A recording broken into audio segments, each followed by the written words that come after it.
Pessoal, boa noite. Vamos fazer um resumo da nossa aula de hoje. Então, quando eu penso a temática da nossa aula de hoje, nós tratamos sobre currículo e avaliação, e eu tenho que entender currículo como todas as ações que são desenvolvidas dentro da escola. E tem um autor que nós estudamos, que se chama César Cole, que é espanhol, e ele determina o currículo como todas as ações que a escola desenvolve junto a seu alunado. Desde o momento que o menino adentra o portão da escola, todas as ações nós chamamos de currículo. Claro que os documentos, ele coloca que compreende o currículo como um conjunto de conteúdos a serem ensinados em cada etapa da vida escolar do aluno. Isso é fato, isso é currículo. E quando eu penso em avaliação, também é pautada nas reflexões sobre o papel formativo da mesma e não apenas como foco na promoção. Por muito tempo, a avaliação foi vista só com foco na promoção ou retenção. Hoje, nessa educação contemporânea que nós estamos vivendo, a educação precisa ser vista como uma forma somativa, não apenas, formativa, não apenas somativa. E a LDB, na verdade, quando ele trabalha a questão do currículo para nós, ele define algumas diretrizes.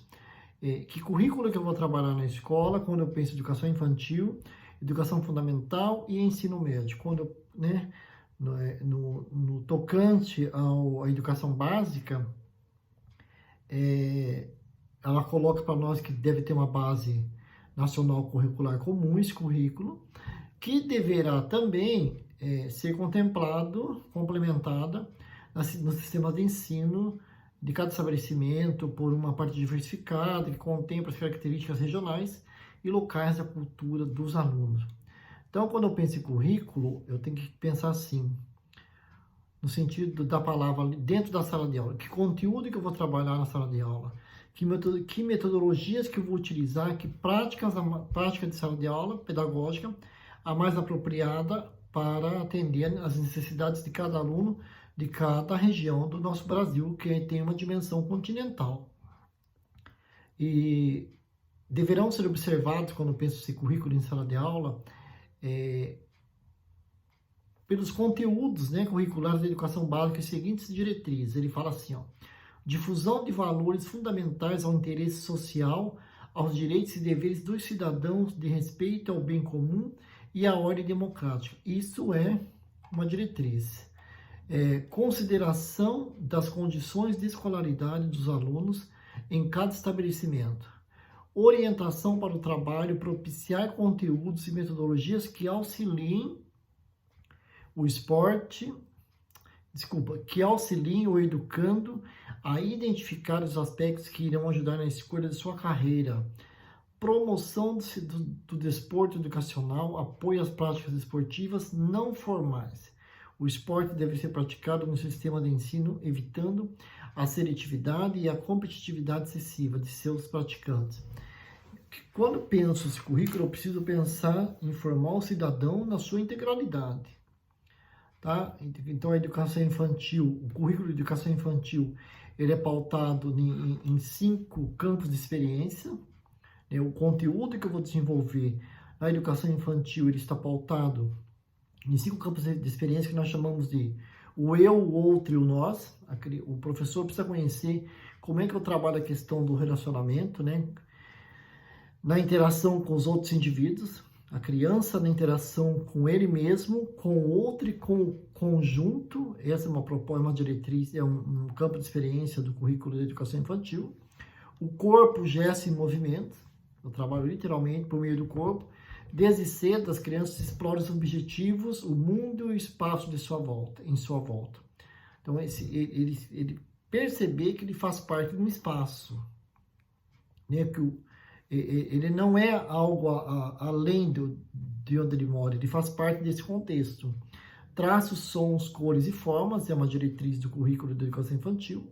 A experiência das crianças com traços, sons, cores, formas contribuem para elas desenvolverem o senso estético e crítico. Quando eu trabalho a questão da arte, que nós fazemos parte do mundo no qual a criança vê cores, escuta sons, participa de um espaço. Então, desenvolver Essa experiência com a criança é uma diretriz do currículo de educação infantil. Escuta, fala, pensamento e imaginação. Ele coloca para nós que as crianças participam de situações comunicativas o tempo inteiro, isso é fato. E nesse sentido, a oralidade é muito importante e necessária quando eu trabalho com esse currículo de educação infantil na pré-escola.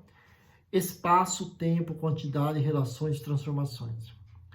Então, essa questão, desde muito cedo, as crianças procuram situar-se nos espaços, em rua, no bairro, na cidade, no tempo.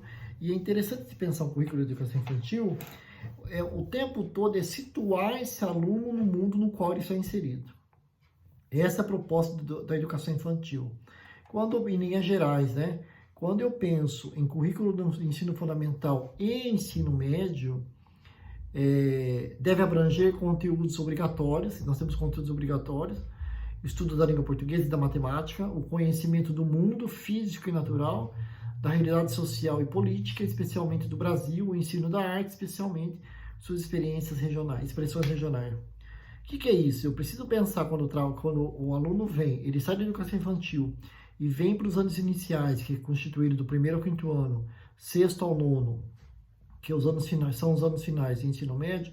Nós temos disciplinas obrigatórias que organizam o currículo, que é a língua portuguesa, a matemática, a história, a geografia, a física, a química, a ciência. Por quê? Se eu pensar que eu vou desenvolver esse meu aluno na sua integralidade, ele precisa ver todos os conteúdos. E a partir do 6º ano fundamental, deverá ser ofertada uma língua inglesa.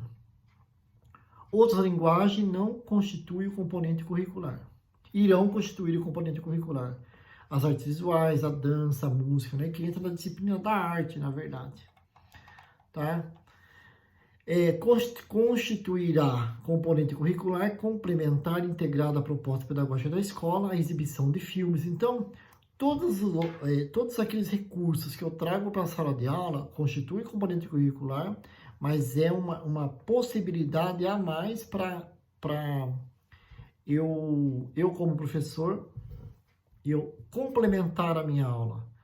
O professor não pode ficar de maneira alguma, ficar preso a uma apostila somente, né? Não pode ficar somente preso a uma apostila, a um livro didático, ele tem que ampliar esse universo. O que os livros didáticos nos trazem muitas vezes é um pontapé inicial. Eu preciso ampliar esse universo. E por muitas vezes a gente olha o livro didático, ou uma apostila, né?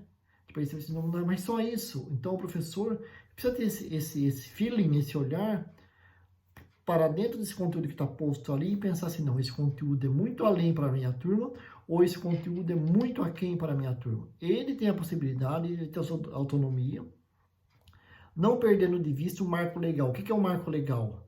Ao longo dos anos e das séries, o aluno ele tem que desenvolver certos conteúdos. Por isso que as diretrizes curriculares, os currículos de cada estado, de cada estabelecimento, ele determina o que é que o aluno tem que ver a partir do 1º ano, do 2º. Nós temos conteúdos segmentados por série. Ele não vai ver tudo o conteúdo da escolaridade no 1º ano do ensino fundamental.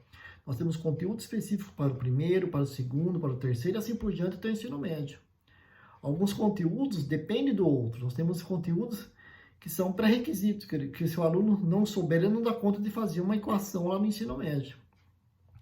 Então, o currículo, na verdade, ele é feito por especialista, ele é revisto geralmente pelas redes educacionais, seja elas municipais, estaduais ou federais. Os especialistas, hoje em dia, eles opinam sobre o currículo, né? A educação física é obrigatória como componente curricular, porém, sua prática é facultativa. A educação física que nós tivemos lá atrás, ela perdeu ênfase e hoje em dia a educação física está muito mais voltada para dentro do currículo como um conteúdo pensando na qualidade de vida.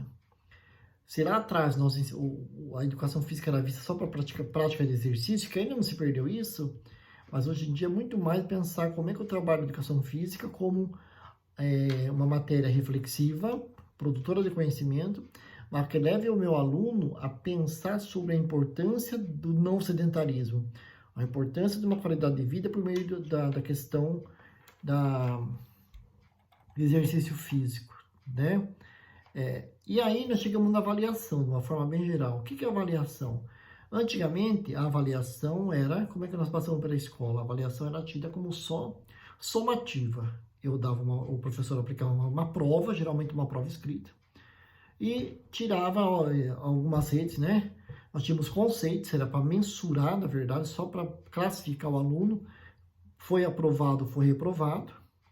E ela era muito punitiva, porque ela não dava a chance de o aluno se colocar no outro momento, porque às vezes o aluno, ele sabe o conteúdo, mas numa situação de prova ele reprova, e o professor não dá condições. A avaliação é para além do somar hoje.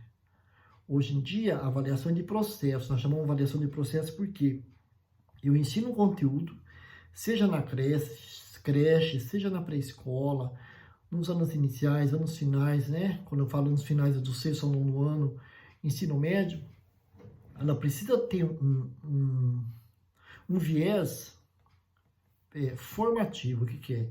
Eu formo o meu aluno ao longo do processo. E às vezes o aluno numa prova ele errava um sinal na matemática ou uma vírgula, ele era reprovado. Mas o processo ele entendeu. Por isso que a avaliação hoje ganhou outras roupagens, outros aspectos. Porque eu preciso pensar, a avaliação ela é necessária, porque eu avalio o meu aluno e a proposta, na verdade, a avaliação, ela precisa estar a serviço do professor. Ela vai me dar indicativos do que eu preciso mudar na minha prática. Por quê? Se lá atrás os alunos iam muito mal numa prova de história, por exemplo, no nono ano, ensino médio, por exemplo, de 35 alunos, 30 tiraram nota vermelha, a culpa, na verdade, recaía para quem? Para o aluno. O aluno não estudou, a minha classe é muito ruim. Hoje em dia, a proposta é, se de 35 alunos, 30 tiraram nota vermelha, e obrigatoriamente a avaliação precisa estar a favor do professor, por quê? Eu preciso repensar minha prática. Ela me dá subsídios, ela me dá indicativo do que? Não. Se só 5 deram conta da prova, por que será que 30 erraram? Eu preciso pensar, será que foi a minha prática? Será que foi a minha maneira de ministrar a aula, o conteúdo não deu certo? A proposta é essa. A partir dos resultados da avaliação, eu penso, não deu certo, então eu vou mudar minha prática. O que a gente coloca, se o professor hoje ele precisa lançar mão, quer dizer, buscar não só avaliação escrita. Uma prova, na verdade, uma prova escrita de pergunta e resposta é muito pouco. A avaliação começa na aula. Com a observação do meu aluno, atendendo ele na carteira, né, observando como é que ele fala, observando como é que ele escreve, observando como ele se coloca numa situação de questionamento, de argumento contra argumento. Isso me dá respostas reais do que uma prova. Porque numa prova, muitas vezes, ele vai mal porque brigou em casa, terminou com a namorada, não está bem de saúde. Quantos de nós já fomos fazer alguma prova de concurso e nós sabíamos todo o conteúdo? E quando chega na hora da prova, deu um branco. E eu sabia a prova. E por conta disso, o instituto que fez o concurso me reprovou. Mas isso aí é um concurso. Agora, numa sala de aula, tem uma possibilidade de retomar, de corrigir rumos, que a gente fala. A partir da minha turma, mas eu percebo assim, não, aquele meu aluno, ele sabe aquele conteúdo. Ele errou na prova, mas se for num outro contexto, no outro dia, que eu vou retomar essa questão da prova e ele acerta. Então, ele sabe o conteúdo. Então, eu não posso ficar só com um instrumento de avaliação.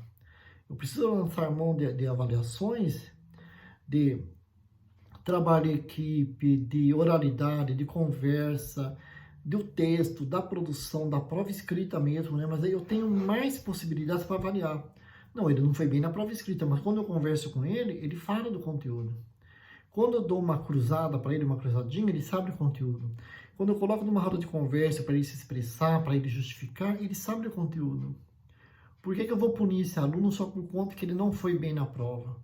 A avaliação escrita, ela precisa deixar de ser, a avaliação como um todo. Eu preciso entender a avaliação como um processo necessário. Eu não posso tirar a avaliação.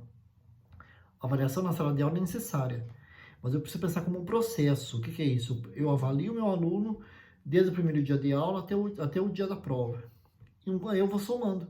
Aí eu posso somar essas participações e lançar o conteúdo, uma nota para ele. Essa é a proposta da nossa aula hoje. Trabalhamos a questão do currículo e da avaliação. Obrigado.